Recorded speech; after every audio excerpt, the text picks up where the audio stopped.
Blaze Media senior politics editor Chris Bedford recently sat down with Daniel Turner, who's the founder and executive director of Power the Future. It's a nonprofit group that pushes back on radical green groups. And they get into the Keystone Pipeline and how the green agenda slows down the economy. Watch. I'm here with the executive director and founder of Power the Future, Daniel Turner, a friend of the show, a friend of the Blaze, who's been on a couple times. And Power the Future is an interesting organization because it works with a lot of the smaller oil and gas companies and the workers and those, not those giant corporate conglomerates that so often conspire against the American worker, but with the people who are actually out there taking the risks and who are, because of that, financially, economically, their jobs are at risk. Daniel, thank you for joining. Oh, it's great to be with you, Chris. Thanks for having me. Once again, in this weird sense of deja vu, Keystone Pipeline is in the news. I feel like it was in the news 4 years ago. I feel like it was in the news 4 years before that. What's newest with Keystone Pipeline, and how long has this been going on for? Yeah. President Trump just the other day, at around 8 o'clock at night, he put out a post on his Truth Social platform encouraging the current or former owners and operators or anyone else to restart the pipeline. And he's right. We needed that 850,000 barrels of oil that was expected to arrive every day via the pipeline. Now, for reference, we still get oil from that part of Canada. We get around 60,000 barrels a day, but it comes from train or by truck. And so it's expensive and it's slow. The pipeline would have been a game changer. So he's right to say, wouldn't it be great if Keystone reopened? But I don't think he realizes that no company is willing to take such a risk again, because sadly, after what Joe Biden did, they don't trust the American electoral process. They don't trust, just paint the simplest scenario. We restart Keystone, whoever does it invests $2.5 billion and a year worth of buying 1,200 miles of steel pipeline. That's a lot of acquisition. And we get to 2028 and Gavin Newsom is running for president and all he does is campaign on, and when I'm elected, I will shut down that pipeline. Why would I ever take that risk of any infrastructure project the way Joe Biden did when they will campaign on shutting me down? And so that's a huge hurdle that the government has to overcome for serious infrastructure investment in this country again. And it's tragic. Now, if you go down to the Department of Labor's building or the Department of Energy's building or some of the old Art Deco buildings around the country, if you go to the Empire State Building in New York, you see this image of the American worker, muscular, hammering away, hard hat on, digging, laying railroad, laying pipeline. But it seems like those institutions in our government and a lot of these bureaucrats who right now seem to be losing their jobs aren't actually on the side of the American worker. Am I wrong there, or is that the case? No, you're 100% right, and this has really changed in the last 15 or so years. You've been in this game long enough that you'll remember, a lot of your audience may remember, but at the beginning of the Obama administration, I think about this all the time. The beginning of the Obama administration, MSNBC hired Spike Lee and they launched a huge new ad campaign called Lean Forward. And they had all of their anchors all throughout the country in front of these huge monuments. And Chris Matthews and Rachel Maddow at the Hoover Dam saying, how come we don't build great things like this anymore? That Democrat Party is dead, right? The idea that we're going to build a dam, a hydroelectric power, that Democrat Party has absolutely, it's not dead, it was killed by the radical left, by the deep state people who work at those agencies, by these crazy Chinese and Russian-funded green groups. The idea that we will build great things again. Now, President Trump is a different type of person. He wants to build, but Democrats don't want to build a damn thing ever again in this country. Why not? I mean, I remember in those lean-in advertisements, the Rachel Maddow lookalike, that little guy, he wasn't sitting in front of any monuments. He was riding across a great monument, the Brooklyn Bridge, but he was on his bicycle. It was mainly about how he rides his bicycle to work so he could reduce his carbon footprint. It's always kind of amazing how many people who live in Manhattan, a city where it actually is smoggy and kind of gross, think that the rest of the country is like their gross little island city. Yes, and it's amazing how a city like New York, which I grew up in and I know pretty well, if it had an actual functioning government, people would take the subway to work, but they can't right now because they're too damn afraid. So you wouldn't need to bike to work. But now we're going down the rabbit hole. But you're absolutely right in the sense that these Democrats don't want to build great things because they will always find a reason not to. And just look at the current Democrats right now. Look at their list of grievances against DOGE. There's always a reason why we can't cut the budget. Nancy Pelosi yesterday on the House floor, we can't cut the budget because old people will die. Hakeem Jeffries, we can't cut the budget because the handicap will die. There's always a reason why we can't do anything big in this country. We've been handicapped, stifled, just smothered for decades of inertia. And this idea of building the Hoover Dam or building the Keystone Pipeline is now daunting to a level that you're not going to get that investment. I was talking to the great governor of Alaska, Governor Dunleavy, who wants to build this natural gas pipeline. That's a 15-year project. That's 4 presidential cycles. To invest $40 billion in a 15-year project, as good of a project as it will be, the government's going to have to put up some guarantees because otherwise they're always going to find a green group or a native group or a short-haired Arctic grouse that will use the Endangered Species Act. They will always find a way to kill progress. That's what the new Democrat Party is. We've learned from DOGE and some things that we've actually, you and I have talked about for years. We've written about it, the Daily Caller, the Federalist, Blaze News, that a lot of these green groups are funded in part through lawsuits that our government makes against energy companies and producers and actual places that employ American people. They take that money, they win in their lawsuit over the short-haired grouse or whatever, and they plow it back into green groups and then continue suing and trying to slow any kind of economic progress, slow job growth. The only jobs they actually care about people losing are in the federal government. They don't care about Keystone Pipeline jobs, as you've pointed out before. How much of that is actually that infrastructure has been impacted by the decisions to cut that have been coming from this administration? And what's the future of these green groups? Can they survive? Yeah, it's a great point. And this frivolous lawsuit, it permeates all of our economy. But the environmental movement uses it to the most of their advantage. And Obama really put this on steroids. Every time a green group would sue, if you settle out of court, the recuperated funds go back to the green group or to something similar. It's part of the reason why groups like Stacey Abrams received $2 billion, or was scheduled to receive $2 billion from the Biden EPA. She wasn't going to build anything with $2 billion. She wasn't going to put up shingles or energy efficient windows. She was going to use it for activist purposes to elect Democrats, but also to sue and keep this ongoing. This is a huge congressional requirement. And of course, anytime you talk about tort reform or litigation reform, 90% of our elected officials are lawyers, right? They all kind of back off because everyone knows who butters their bread.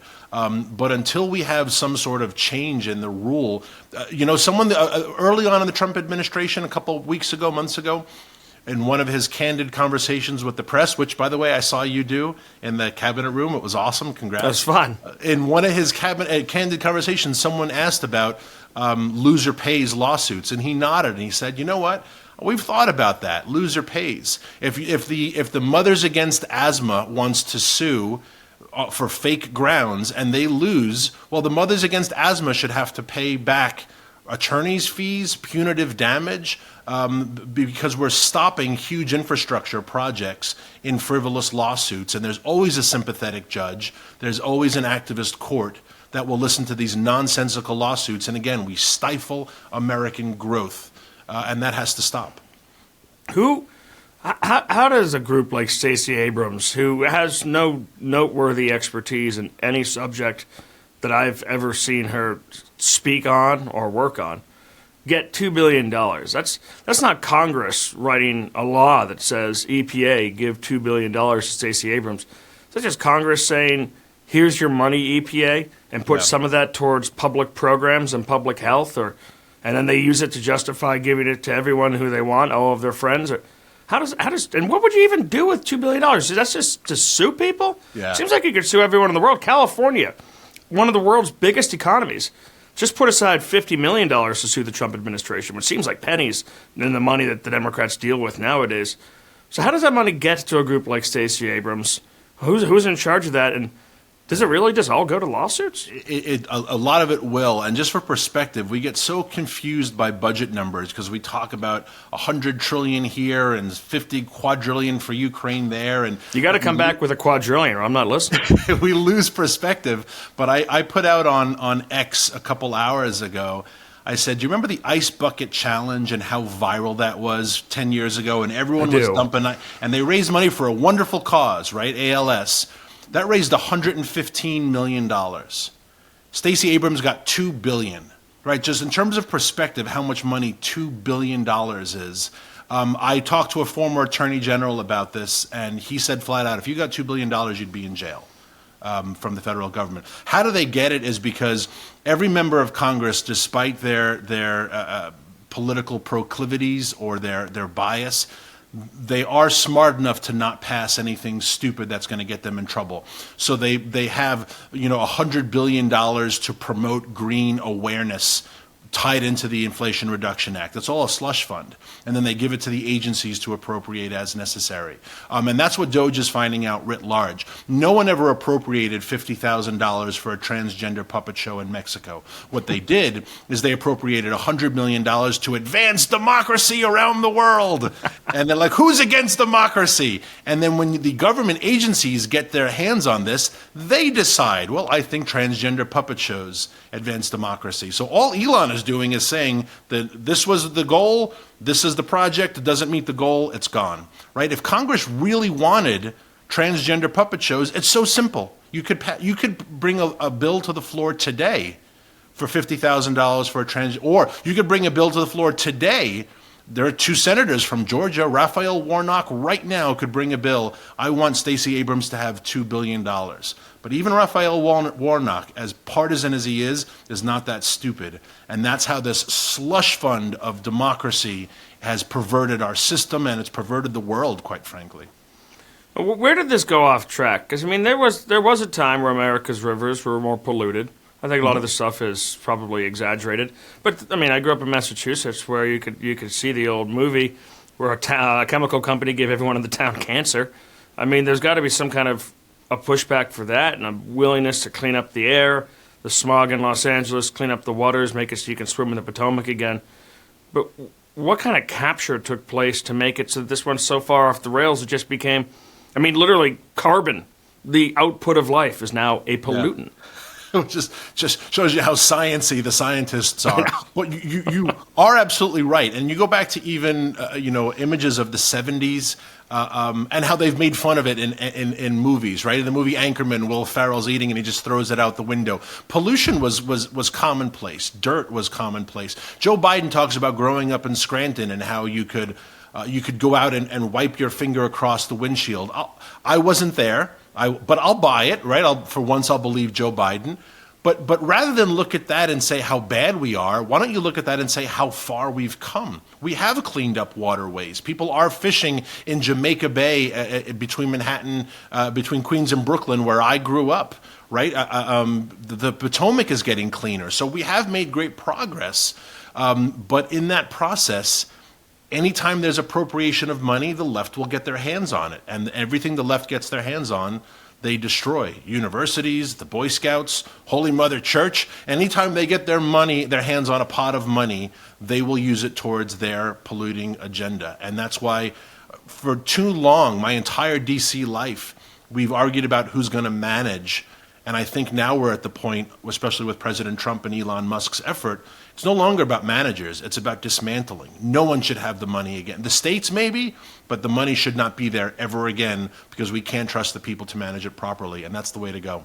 Yeah, it's difficult. I've heard the pitch to put this money toward good use, like maybe instead of transgender puppet shows, promote classical architecture and things that denote ancient Greece and democracy. But it seems like it's a difficult animal to tame. It might be easier to just slash and burn.